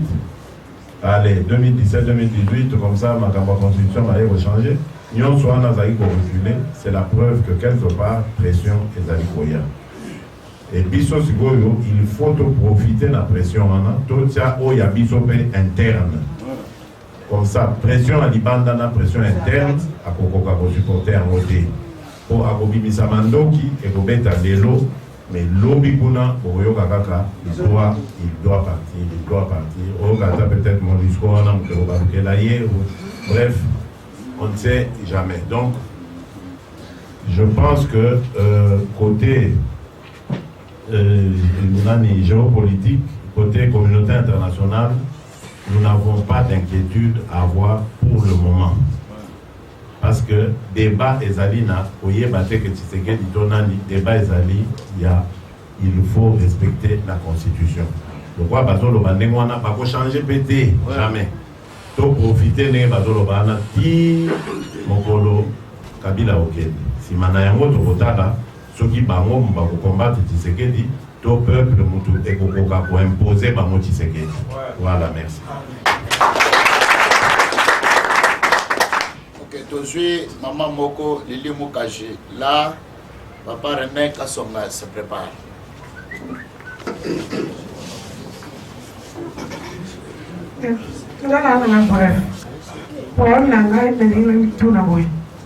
Est-ce que le président Tshisekedi a condamné ma condition à la communauté internationale de Pessagaï, ou soit, Andimika va voter pour que Kabila le père à Salaki.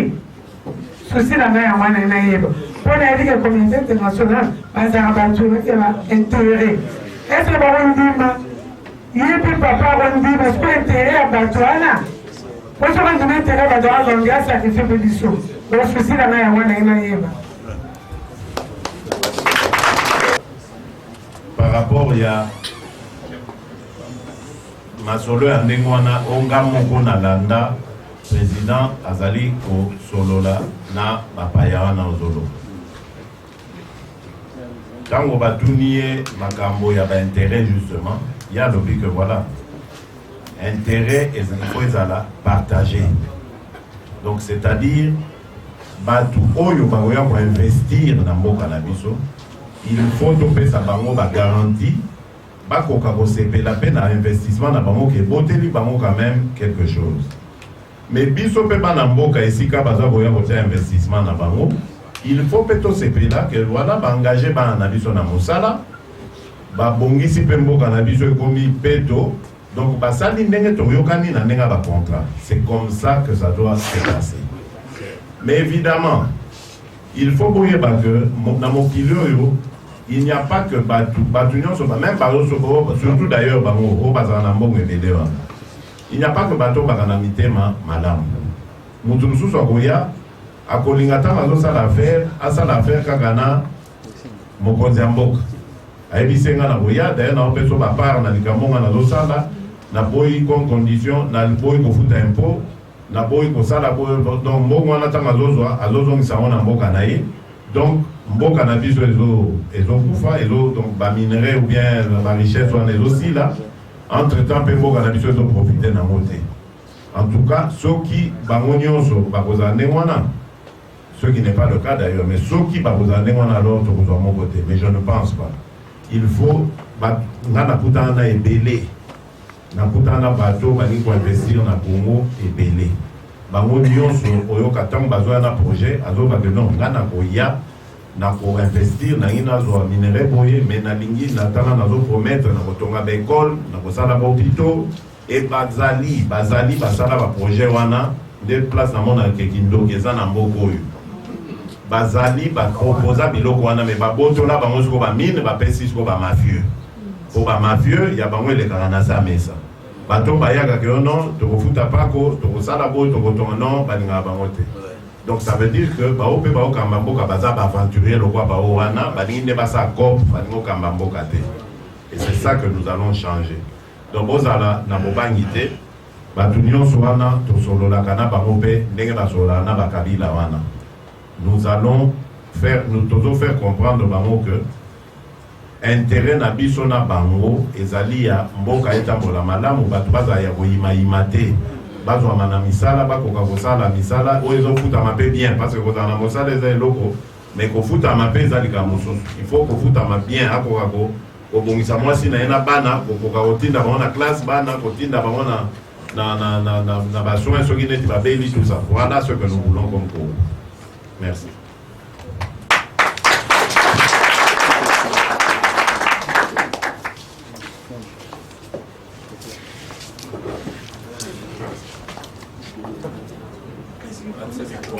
Merci, Assemblée, merci.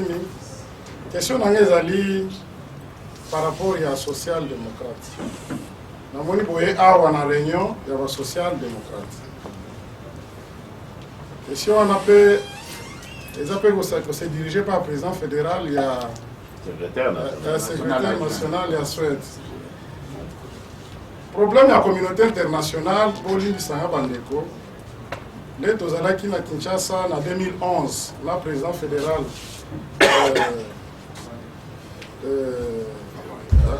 Kabouaï, Tozalaki très dessus pour un problème de la communauté internationale, même le président lui-même. Ceux qui les longs à la côté, et d'accord pour la déception de la communauté internationale. Puisque après les élections, tout le monde est ambassadeur va à la résidence, pour féliciter le président qui est. Il y a gagné l'élection. Tout l'andi médias internationaux et lobby. Mais nous étions dessus. Mais le problème, lorsqu'on parle de communautés internationales, de décideurs internationaux, on est dans le président qui meeting, les décideurs internationaux. Balobi, Basali, Balobi. Mais tout ça rappelle, sous-décideurs, nous sous-super africains. Sous-décideurs africains. Nous avons fait pour nous Angola, une invitation officielle, ce n'est pas ceux qui ont un peu là, ceux qui payent social-démocrate. Mais je me suis retrouvé que l'UDPS, avec les MPLA qui dirigent ce pays, nous nous retrouvons dans une famille, dans une même famille politique. Alors, social-démocrate, objectif n'a pas au juste à la canine. Puisque Boya on a débattre selon les médias, développement, il y a démocratie. Mais tout le monde n'a pas pays mine, à l'occurrence chez nous. Nous étions dessus, un parti comme l'UDPS, membre de la social-démocrate, a passé dans l'élection. Quel a été l'apport de la social-démocrate? Objectif n'a pas juste par rapport à Makamouane Zalaka. Et puis, les cas particuliers, il y a un PELA, les partis qui dirigent ce pays. Tout le monde a Zouma. L'Olimbi Sara Bandeko, on a vraiment la haine contre M. Zouma. Moi aussi. Zouma, à chaque fois que Zouma est en Angola, on a compris qu'on m'a traqué RDC. Alors, vous allez chercher des relations internationales. On a gagné ce côté en contact avec Georges Chikot. On a gagné ce côté en occasion pour soit on placer un bon carreau. Mais un peu là par rapport à la Macamozo la RDC. Position là est juste. Merci beaucoup.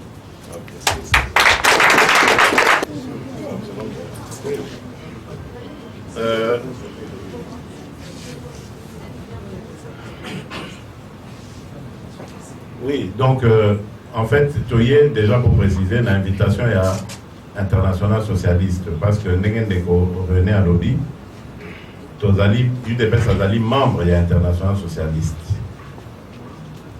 Mais Nangina Loba quand même quelque chose par rapport à la réaction, il y a pas de. Oui, Mokili Oyo, c'est vrai, c'est difficile, Naïbi, pour vous comprendre, Bamsou peut-être va comprendre, mais mokilo et kambami na ndenge à droit. Donc Nations Unies, ONU, la communauté internationale, ils allaient régis par texte.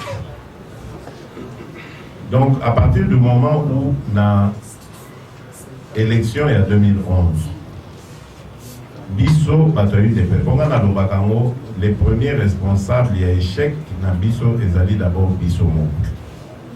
Ensuite, ils allaient peut-être la communauté internationale. Mais est-ce que tu aides qui la communauté internationale de sorte que Bango peut pas aider Bisso pour aider Bango Ezani? Tango Moyibi wana o ya Ngoimulunda abimisi ba résultat ya lokuta. Est-ce que Bisso tolakisaki ba preuve ya contraire ya makamazolo? Non. Et pourtant, tu as une possibilité il y a des témoins d'ici canyon sur les témoins n'a PV à bureau de vote parce que PV à bureau de vote il y a un cas qui sur la vérité pour un ezali batu basilisi babandi au compter devant les témoins ba signer PV pour la moto bendi copie nae. Mais nous n'avons pas réalisé ça. Alors, tant que Kabila soit tient machine nae à tricher en marche, tant que bandi comme ça va résultat, tout ça là qui même pas dans stratégie même il y a qu'au contrecarrer, au faire parler balabala, parce qu'il fallait aussi à défaut il y a démontrer, mais au moins bamindele bayokaka bon malgré que ba pouvait aimer en tout cas qui m'y a soutenu na Congo banda ba élection de ça qui m'y a banga bayaka ba ngomoko ba bit papa simba nzela kendeza yote mtoganye pour ceux qui ont mtoganyaki ba partisans na onde banga bazana nzela donc ça tata na o ya limiter mtoganye tikela et sika malheureusement tout ça lié en moté à partir du moment où tout ça qui a monté bon c'est la que la communauté internationale est à cause de la place d'ambition. Pour la communauté internationale et choisi ça. Pour toujours, pour observer beaucoup de monde. Communauté internationale et choisi ça toujours la solution la plus facile. Un petit exemple. Bota Makambo Saïmaï na Syrie. La Syrie, à un moment donné, parce qu'il fallait qu'on ait un Assad, la communauté internationale s'est liguée. Bon, quoi que là, il n'y avait pas unanimité parce que la Russie a zaï contre, Chine a zaï contre. Mais bon, Batindiki Assad et Simbité, État islamique est bimi. État islamique est bandi Kotungisa pour insécuriser Mobimobima. Afrique, Europe, partout, dans l'insécurité, le colère islamiste. Les lots, les solos économiques, non. Tout son Assad. Assad a aidé Bisso, pour calmer les islamistes, aussi ça va. Toujours la solution la plus facile. C'est ça, toujours la communauté internationale choisit la solution la plus facile. Tant que Kabila a bimisi ba muscle, a bimisi mando qui n'a pas char à s'imposer, la communauté internationale a dit qui m'y est côté, a connu que ça qui m'y a trouvé les assoutés, donc tout le monde est en des mois pour ceux qui ont tout le monde a s'organiser à tiendre mon boulot, on est comme difficile à gérer.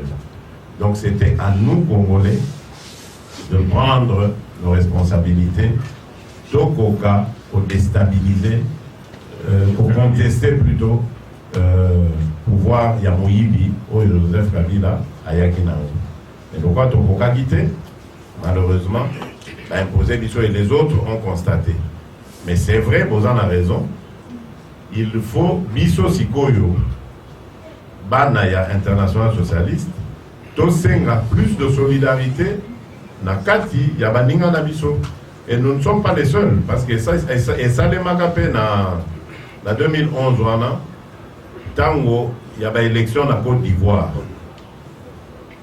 Na yebi que l'autorité MP na bakendaka na réunion internationale socialiste c'est ça le maga na Grèce bake ko senga solidarité ya bana international ba membre envers Babo mais qu'on a pu ça ba débat ébélé et ça les magate. Donc vous devez comprendre que ezali lutte pe ya mikonyos parce que beaucoup de partis politiques d'ailleurs période on a presque tous les partis politiques net dans l'Union européenne et Zalagi social-démocrate.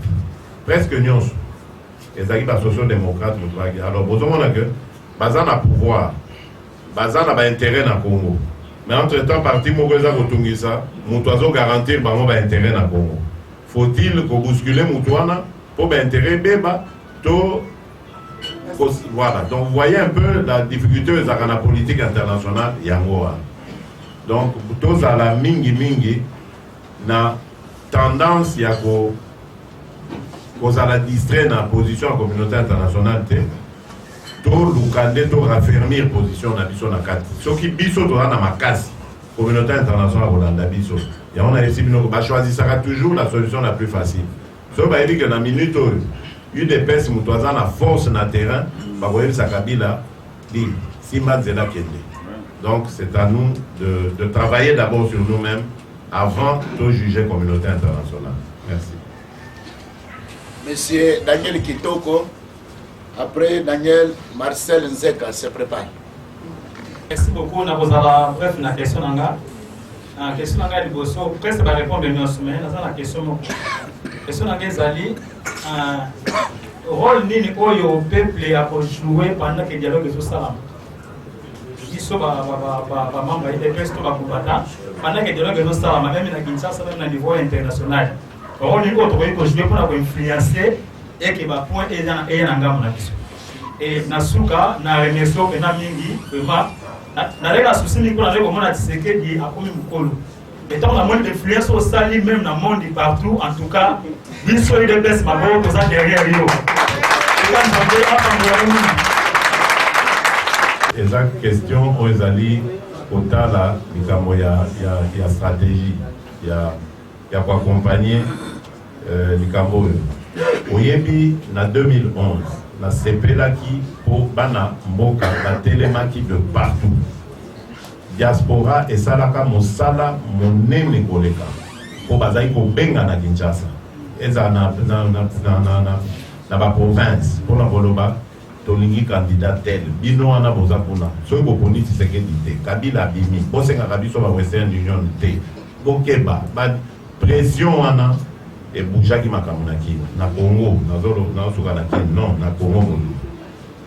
Je crois qu'il faut déjà koza ndenge wana na Kinshasa place dialogue obano salema tokoluka maele ndenge nini tokokotia pression ebi pression on a besoin de que battre côté les mélos de vanda ou bien basimba on a d'autres pour y avoir pression. Pression yo kanaka na qui nous on a dit que battre baza na posa elo bozo kaka non en tout cas place yo soki na salima be na lobi ba be kuna et robima donc elo kwa liboso déjà biso to ba na ngo ezali ko communiquer chaque jour et vous allez en tout cas to s'arranger que peuple ayé pas pour éviter que mon va s'arranger au cas quatre courant ba TV pour l'accès non tu peux exiger que ba travaux dialogue en direct mais en même temps chaque jour biso to rosa na porte-parole na biso ko banda ko pesa rapport ya masolo mengesale comme ça peuple à suivre régulièrement alors tant peuple à suivre à doit pas que tala tozo que na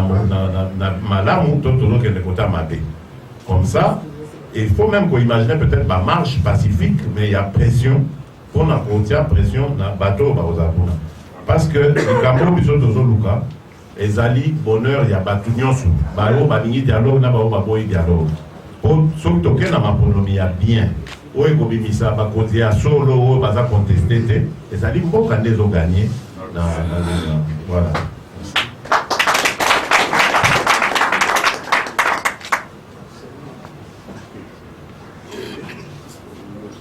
Je réponds au nom de Marcel Zeka. Je suis vraiment tisseriste. Question de mes aboués. Je suis Corneille Nang, membre de la société civile. Alors, je sais que ma membre de la société civile est en train de ma précaution est bien aujourd'hui. Le dialogue pour la société civile, où il y a bien, où il y a bien, pour la solution à bien. C'est ça ma question. Voilà.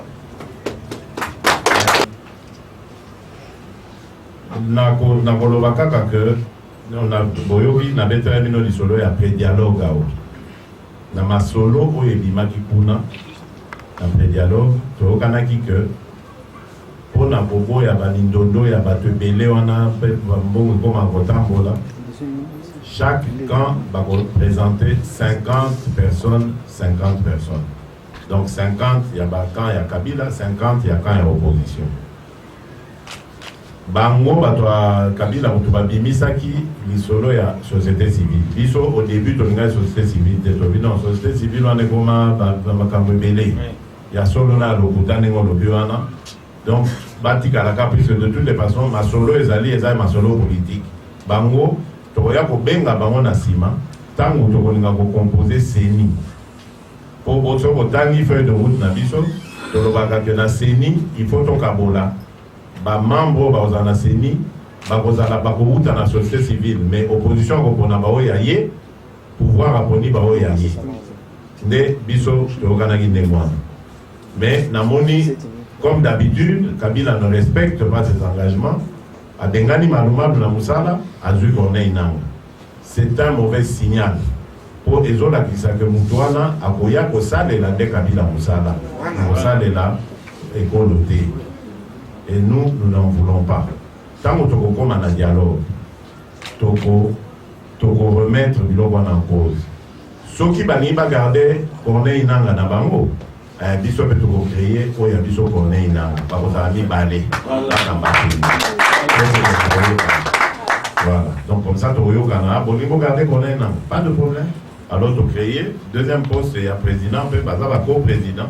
Donc tu dédoubler, pour nous rassurer,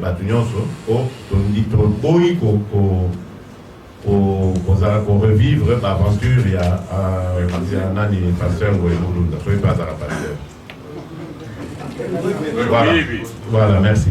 Ok, tout ça, avec un journaliste en danger du nom de M. Mathieu Beya. Il peut passer pour poser sa question. Et entre-temps, M. Papi se prépare.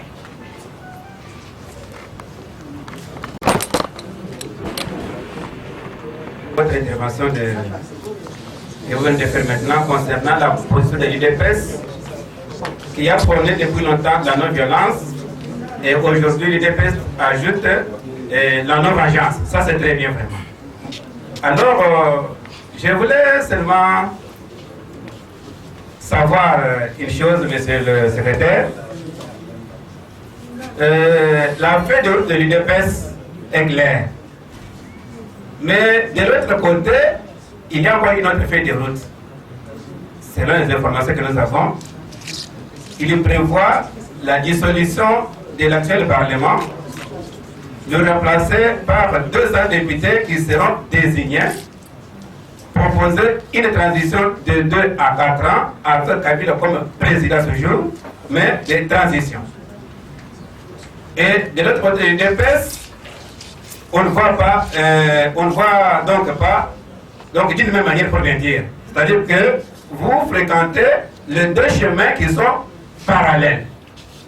L'issue, nous ne savons pas quelle sera l'issue de ce dialogue. Parce qu'il y a déjà 2 voies parallèles. Ma deuxième question pour terminer. Une seule question. Bon, permettez-moi.